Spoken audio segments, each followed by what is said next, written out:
स्वामी विवेकानंद का ये जो कथन है, ये कथन अपने आप में प्रेरणादायक कई रूपों में है। इसको कई परिप्रेक्ष्य में देख सकते हैं।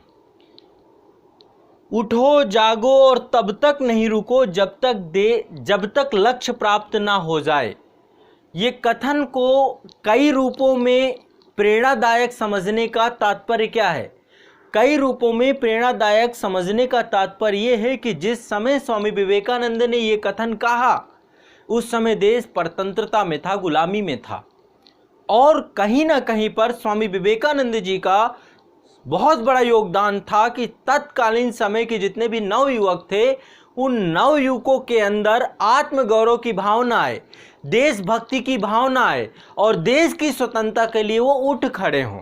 तो आप देखेंगे एक मोरल थिंकर के तौर पे, एक मोटिवेशनल स्पीकर के तौर पे अपनी भारतीय संस्कृति को ही नहीं अंतर्राष्ट्रीय स्तर तक इन्होंने पहुंचाया, बल्कि देश के नवयुवकों के अंदर एक उत्साह का संचार किया। देश के नवयुवकों के अंदर प्रेरणादायक संदेह, इस प्रेरणादायक संदेह के माध्यम से देश की आज़ादी के पथ पर अग्रसारित करने का प्रयास भी स्वामी विवेकानंद ने किया। और स्वामी विवेकानंद ये कहते थे कि विदेशी संस्कृति जो है, जो पश्चिमी संस्कृति है, जो पश्चिमी देश हैं, जो भारत पे हुकूमत और विश्व के विभिन्न देशों पे हुकूमत जमाए हुए हैं, इनके पास भौतिक समृद्धि जरूर है, लेकिन हमारे पास कुछ ऐसा नहीं है जो हम इनसे अपने आप को कमतर समझें। यानी एक आत्मसम्मान की भावना की बात कही। इन्होंने कहा कि हमें याचक नहीं बनना चाहिए, हमें मांगने वाला नहीं बनना चाहिए, हमें गिड़गिड़ाने वाला नहीं बनना चाहिए। हमारे पास देने के लिए बहुत कुछ है, और देने के लिए जो बहुत कुछ है, हमारे पास अध्यात्म है, हमारे पास योगा है, हमारे पास शिक्षा है, ज्ञान का वो ऐसा भंडार है जो विश्व को चाहिए। तब भारत विश्व गुरु ऐसे थोड़ा ना होता था, उपनिषदों का ज्ञान था भारतीयों के पास। लेकिन हम खुद ऐसी सामाजिक समस्याओं से उस समय बंध चुके थे, उस समय ऐसी सामाजिक समस्याओं से हम जो है पूरी तरीके से हमारा देश जो है इन्हीं चीज़ों में फंस चुका था, चाहे वो कर्म कांड हो, चाहे वर्ण व्यवस्था की चीज़ें हो, महिलाओं की स्थिति की, सब चीज़ें जो धीरे धीरे हम पतनशील अवस्था पे जा रहे थे। उस समय की सामाजिक व्यवस्था को, उसको तोड़ना चाहते थे स्वामी विवेकानंद, और युवाओं को कहना चाहते थे आप लोग छोटी छोटी चीज़ों में डिमोटिवेट हो जाते हैं। समझिए, एक बहुत साधारण परिवार से ये आए और उस साधारण परिवार से निकल करके अमेरिका के शिकागो में विश्व धर्म संसद में खड़े होकर के भारतीय संस्कृति को अव्वल दर्जे में दे करके आए, क्योंकि इनके अंदर कुछ देने की मनसा थी, लेने की मनसा नहीं थी। आज के समय पे एक परीक्षा का एग्जाम आपका क्लियर नहीं होता, बच्चे आत्महत्या तक चले जाते हैं। आज आप देखते हैं ये बहुत बड़ा संकट है और बहुत बड़ी सोचने की चीज है। विवेकानंद कहते थे आपके अंदर आत्महीनता आना, ये सबसे बड़ा पाप आप अपने लिए कर रहे हैं, क्योंकि आपके अंदर कोई कमी नहीं है। ईश्वर ने आपको जहां पर जिस स्थान पे भेजा है आपकी क्षमता के अनुसार भेजा है, आपके अंदर उसने क्षमताएं देखी हैं। तभी आपको, यदि आप बहुत ज़्यादा अपने आप को पाते हैं कि आप अभावों से ग्रस्त हैं, आप बहुत गरीब हैं, आपके पास आर्थिक संसाधन नहीं है, तो ईश्वर ने आपके अंदर ऐसी क्षमता देखी है, तभी उस क्षमता में, उस प्लेटफॉर्म पे, उस बैटल ग्राउंड पे आपको उतारा है कि ये वो व्यक्ति है जो इस समस्या से ऊपर उठ के खड़ा हो जाएगा। तो स्वामी विवेकानंद कहते थे कि आप सिंह हैं और सिंह गर्जना करनी है आपको। अपने जीवन में निरंतरता रखिए, उठिए। जो सो चुके हैं, जो आपके अंदर आलस्य प्रमाद है, जो आपके अंदर पूरी तरीके से आप थक गए हैं, हार गए हैं, निराशा का वातावरण आपके चारों तरफ हो चुका है। आप देखते हो ना अभी कोरोना काल पे क्या चल रहा है, निराशा का वातावरण ही तो है। चारों तरफ कुछ नहीं हो सकता, कुछ करने वाले सब कुछ कर रहे हैं, करने वाले लोग कर रहे हैं, ऐसा नहीं कि नहीं कर रहे हैं। रात दिन डॉक्टर जुटे हुए हैं।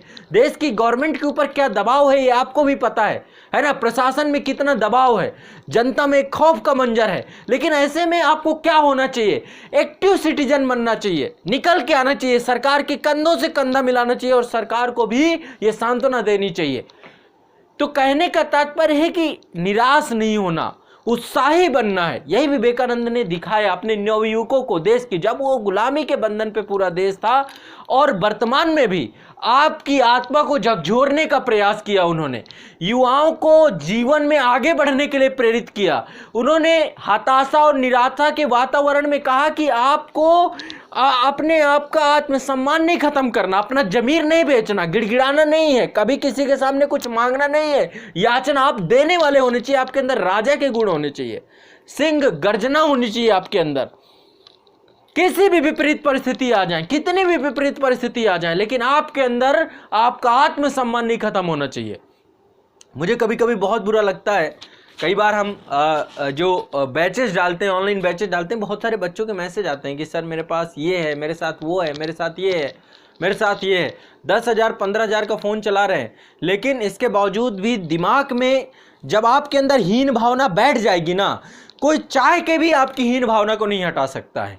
हीन भावना यदि आप बैठा, और यदि आपके अंदर आत्मसम्मान होगा, आत्मगौरव होगा, तो आप कभी किसी से मांगोगे नहीं। एक टाइम भूखे पड़े रहोगे, लेकिन आपको लगेगा कि हाँ मेरा आत्मसम्मान, मेरा जमीर है। आप अपने आप को पाओगे कि हाँ मेरा पेट भरा हुआ है। आत्मसम्मान कुछ लोग खाते हैं, वही उनके लिए सब कुछ होता है। मांगेंगे नहीं, गिड़गिड़ाएंगे नहीं, याचना नहीं करेंगे, अपने हक को लेंगे। हक को लेने की बात है। अपने आप को क्या बनाते हैं? योग्यता बनाते हैं। तो जब कभी आपको अब जो समसामयिक दौर चल रहा है, प्रतिस्पर्धा का युग है, और प्रतिस्पर्धा का युग कब नहीं रहा बताइए?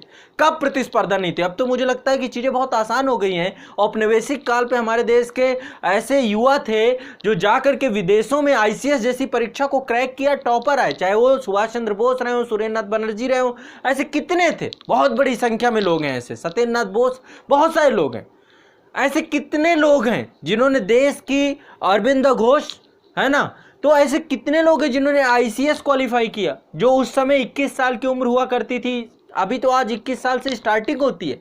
और ऐसे वातावरण में हम बिल्कुल बस पागलों की तरह बैठ जाते हैं, हमसे नहीं हो पाएगा, हिंदी मीडियम हो जाएगा, वो हो जाएगा, दुनिया भर की चीज़ें। तो ये क्या है? ये निराशा का वातावरण है। स्वामी विवेकानंद ने इसका विरोध किया। उन्होंने कहा कि निराशा के वातावरण से उठिए, अपने विवेक को जागृत करिए, उठो, जागो, और तब तक नहीं रुको जब तक अपने लक्ष्य की प्राप्ति ना कर लो। यानी कि लगातार, निरंतर चरैवेति चरैवेति चरैवेति चरैवेति, चलते रहो, तब तक चलते रहो जब तक लक्ष्य प्राप्त ना हो जाए। इस निराशा रूपी वातावरण को त्यागिए, छोड़िए, और आगे उठ करके अपने लक्ष्य की प्राप्ति करिए। फिर किस चीज की निराशा, है ना?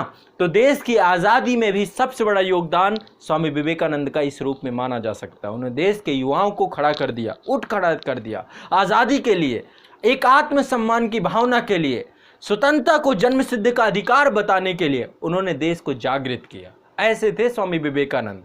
और आप लोग अपने आप को देखिए, बस पड़े हुए हीन दीन इतने गंभीर हो गए कि लगता है कि देश का पूरा प्रशासन आपके ऊपर चल रहा है। आप राष्ट्र के, देश के प्रधानमंत्री हैं, देश के राष्ट्रपति हैं, इतना चिंता में हैं, हर तरीके की प्रॉब्लम। उत्साही होना चाहिए, जोश होना चाहिए, आपके अंदर एक ओज होना चाहिए, वीर्य होना चाहिए, ओजस्वी, प्रेरणादायक, एक सामने वाले के लिए मोटिवेशन बनना चाहिए। ऐसी होनी चाहिए आपके व्यक्तित्व के अंतर्गत। आप खुद ही जो है बस मरगुल्ले से पड़े हुए हैं, आप ये नहीं हो रहा, वो नहीं, अरे 4 किताबें आप पढ़ नहीं सकते हो, 4 किताबों को लेकर के आपके अंदर ये है कि मेरे अंदर मोटिवेशन नहीं आ रहा, ये नहीं आ रहा है, तो ये याचक की भावना है। हमेशा बस कमियों के साथ खड़े हो आप। अभी कोविड को लेकर के सरकार ये नहीं करे, सरकार वो नहीं करे, ऐसा नहीं हो रहा, वैसा नहीं हो रहा, ये हो रहा है, वो हो रहा है। सॉल्यूशन के साथ खड़े होइए, जो सॉल्यूशन है उसको लीजिए, कमियों को मत गिनाइए। कमियों से कुछ नहीं होगा, कमियां सबको पता है। कमियों को दूर करने के लिए क्या उपाय होने चाहिए, ये आपका विजनरी गोल होना चाहिए। और देश के लिए ऐसे लोग की ही जरूरत है। स्वामी विवेकानंद जैसे लोग आए, अमेरिका में डंका पिटा के चले आए, कैसे हुआ? देश की संस्कृति का एक 38 साल का युवा 38 साल की उम्र में इस दुनिया को छोड़ के चले गए। तो हम लोग रोना रोते रहते हैं जिंदगी भर और करने वाले करके चले जाते हैं। तो इसको हमेशा याद रखिए, इसको लिख लीजिए, हर जगह लिख लीजिए, आपके दिमाग में, जहन में ये सेंटेंस, ये वाक्य होना चाहिए। और आप जब कभी बहुत निराश हों, जब बहुत हताश हों, तो आपके सामने स्वामी विवेकानंद का ये चेहरा आना चाहिए कि आप एक सिंह हैं, शेर है। शेर, ध्यान रखिएगा, शेर भूखा रह जाएगा लेकिन घास नहीं खाएगा, है ना? अपने जमीर से सौदा नहीं करेंगे हम। आज हमारे देश में लोग करप्ट हैं, भ्रष्टाचार हैं। आज के टाइम पे आप देख रहे हैं कि एक रेमडेसिविर लोग 80-80 हज़ार रुपए में बेच रहे हैं, ऑक्सीजन सिलेंडर की कालाबाजारी हो रही है।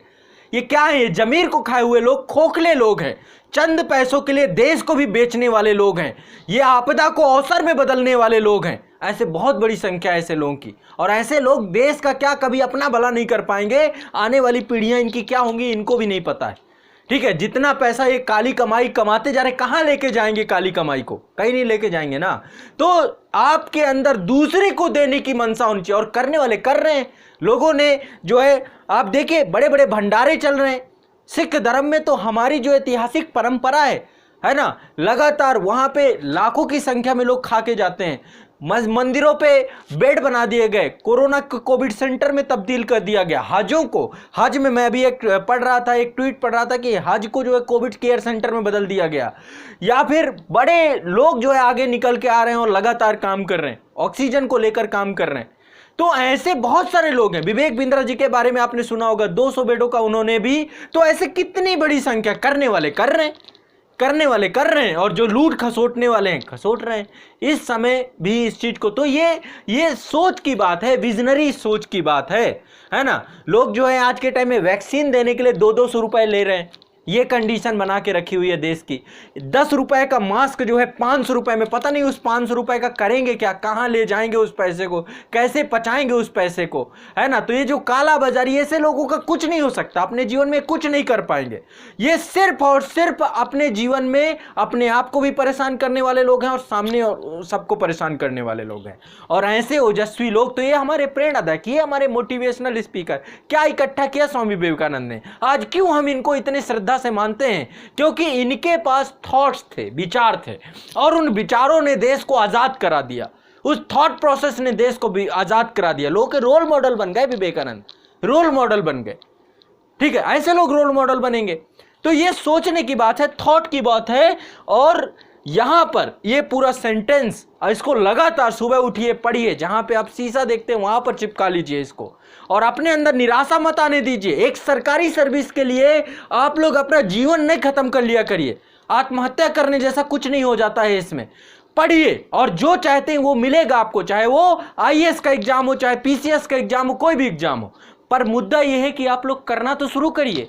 पढ़िए, तो इस निराशा भरे माहौल से उठिए। तो एग्जाम यदि डिले हो गए, एग्जाम होगा नहीं होगा, कब होगा, कैसे होगा, क्या, इन सब चक्रों से ऊपर उठ के सिर्फ अपने कर्म पथ पर, कर्मांडे वाधिकारस्ते, अपने कर्म को करना है आपको। फल पे आपका अधिकार नहीं है। अपने कर्म को निरंतर करते रहना है, गतिशील रहना है, तभी चीजें हो पाएंगी। वास्तविकता से परिचित रहना है, तभी चीजें हो पाएंगी, है ना। तो स्वामी विवेकानंद ने हमारे देश के लिए, हमारे देश की आजादी के लिए